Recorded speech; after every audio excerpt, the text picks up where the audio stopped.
Okay, so now that we understand what polar coordinates are, and we can sort of plot the points, and we can convert from Cartesian to polar, we want to talk about the graphs of polar equations. So the graph of a polar equation is usually written as r is equal to f of theta. When we write it like this, we're thinking of theta as the independent variable and r as the dependent variable. Another way that we write it is we write it as f of r comma theta is equal to 0. So this is more of a 5C way of writing it because it's a function that has two independent variables, r and theta. So this is maybe more of a 5C, math 5C description. So for us, it'll generally be r is equal to f of theta. So I'll point out here, theta is the independent variable. Okay. So let's look at some simple examples. For this example, we got r is equal to 2. So I want to point out that there's no restriction on theta.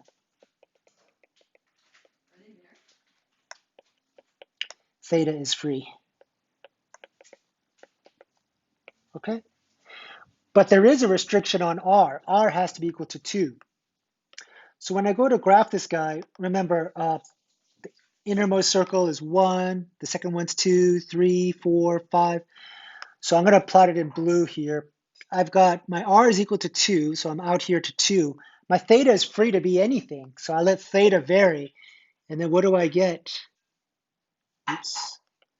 I'm going to get a circle of radius 2.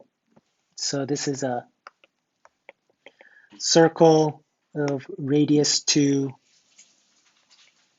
centered at the origin. Okay.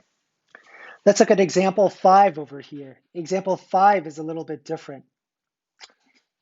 Example 5, this time, no restriction on R.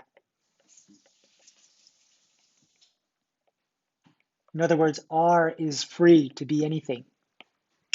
So what we're going to do is we're first going to find the angle of 2 pi over 3. So we got 1 pi over 3. We got 2 pi over 3 will be this angle right here. This is 2 pi over 3. But our R is free, so I'm going to plot the graph in navy. So we're facing that direction. Since R is free, for positive values of R, we're going to start at the origin, and we're going to start to go outwards. So it goes out, out, out, out, out, out, out. It goes out to infinity. That's when R is when R is positive. R is positive means we go out in front of us. If R is negative, that means you got to go behind yourself. So going behind ourselves gives us this part right here. So this is that guy. So when I look at this blue graph is theta equal to 2 pi over 3. Okay. And R's, the positive values of R gives you the ones going in front, and the negative values of R gives you the ones going behind. This graph over here was R is equal to 2. So let's label that guy. I'll probably do the next example in a separate video.